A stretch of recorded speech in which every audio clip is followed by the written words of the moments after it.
Hi everyone, I'm Daisy Victoria and welcome to a video about making a medieval cat hood. Perhaps you saw my previous video about making a cat hood, or perhaps you didn't. But anyway, here we are. Back then, I was figuring out this crazy hood I wanted to make for myself for some events I thought I was going to.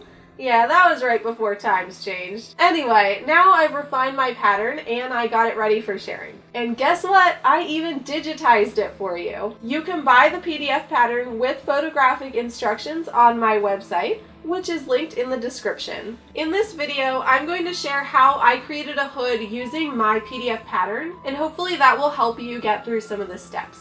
So if you are using my pattern, this video should be a really great resource. If you watch the old video of my experimental / mock-up process, you can also see the difference between an experiment versus using the finished pattern. Hoods with ears are found in artwork from the Middle Ages and Renaissance and typically depicted on fools or jesters. I was inspired by a particular image of a man reading to his cat. Because, let's be honest, that's totally me. I may have read to my cat before. I mean, yeah, I've done a lot of things with my cats over the years. For this hood, I'm using burgundy wool flannel and blue linen, metal buttons, and some yarn I'll be using to create the tassels. I'm cutting out 2 layers for the hood, an outer fabric in burgundy wool flannel and a lining fabric in blue linen. Once you've printed your hood pattern and assembled the pieces, you may note that seam allowance is not included. That means you can add whatever seam allowance you personally like. I'm adding a 1/2 inch to mine.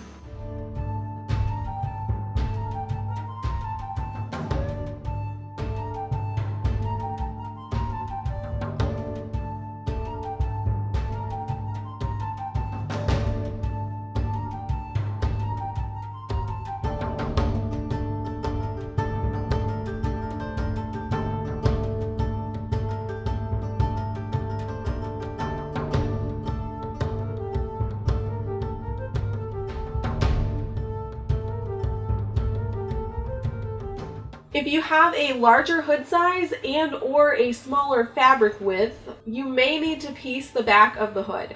In that case, just cut off the extra and use that as an additional pattern piece. You'll sew that extra triangle onto the hood piece. You also want to mark your ear placement while you're cutting out the pieces. If you watched my original video, I couldn't do that because I didn't know yet how I would place the ears. Now that I have a solid pattern, I've made it much easier for you. The first sewing step is to sew the left and right sides together so you have a single hood body piece in both the lining and the outer fabrics. Please note that I did not film my ironing board. However, I did iron each seam after sewing it, and I highly recommend you do the same.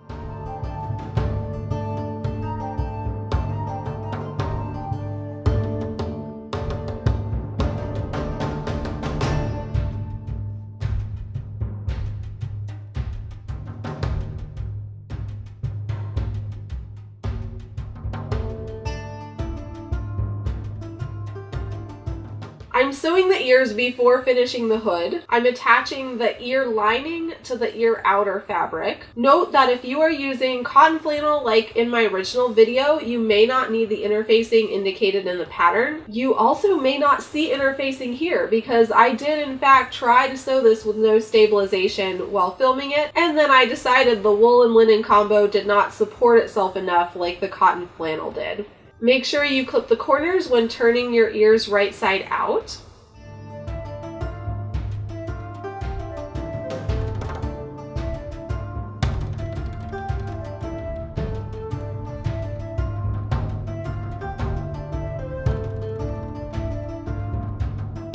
Here I've folded the raw edges under and I'm slip stitching that edge of each ear.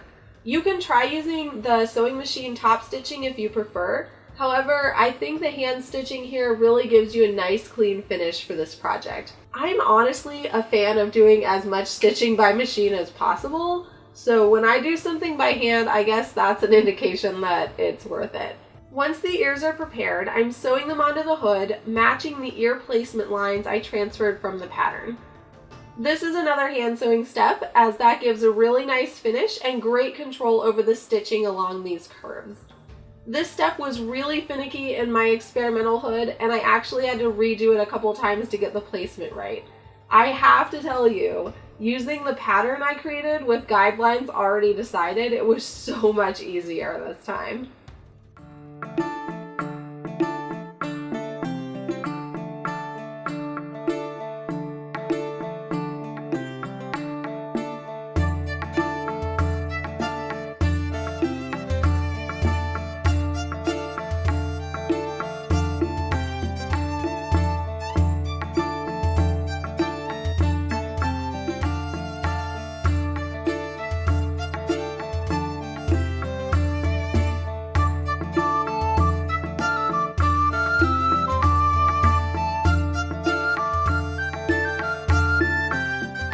Next, it's time to attach the outer and lining fabrics. I'm leaving a small area open so that I can turn the hood right side out. I like to leave an opening somewhere relatively straight whenever possible because that way it's easier to sew it closed later.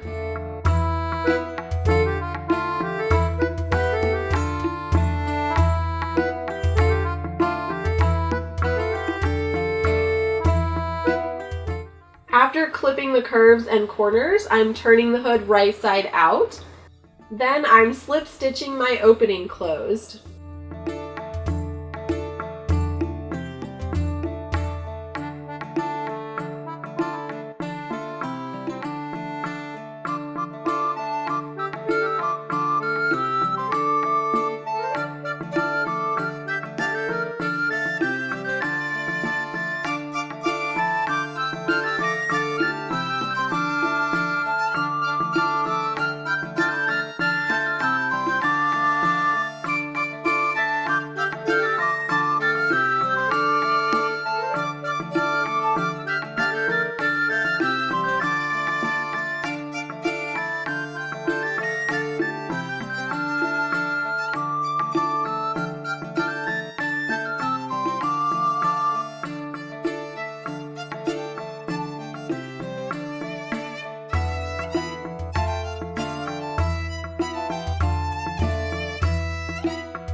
This pattern calls for a few buttons.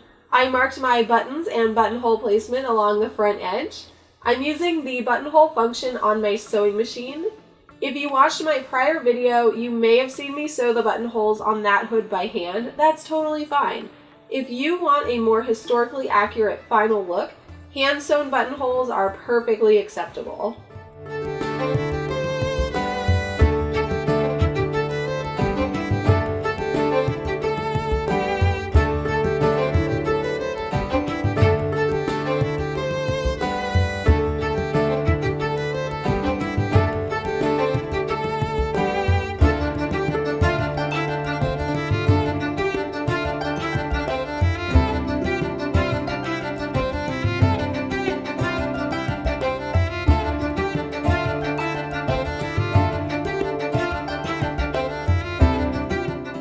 I kind of like how there aren't that many buttons on this hood. Sometimes I make medieval clothes with tons of buttons, and I feel like I'm sewing buttons and buttonholes forever. This one was done pretty quick in comparison. So if you want to make medieval clothes with more buttons later, this is a good stepping stone. Or hey, if you already sew lots of buttons, this is a great break from that.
Okay, so this is pretty much a finished hood now, it just needs the tassels.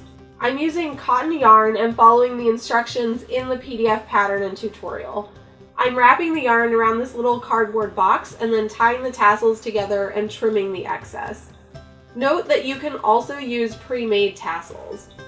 Making them yourself allows the freedom to use any color yarn as well as any thickness. My tassels are really nice and thick, and I think that lends well to the cat look.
I made 3 tassels and attached those to the points on the hood. And then, here we have it! Time to dress up the mannequin for photos.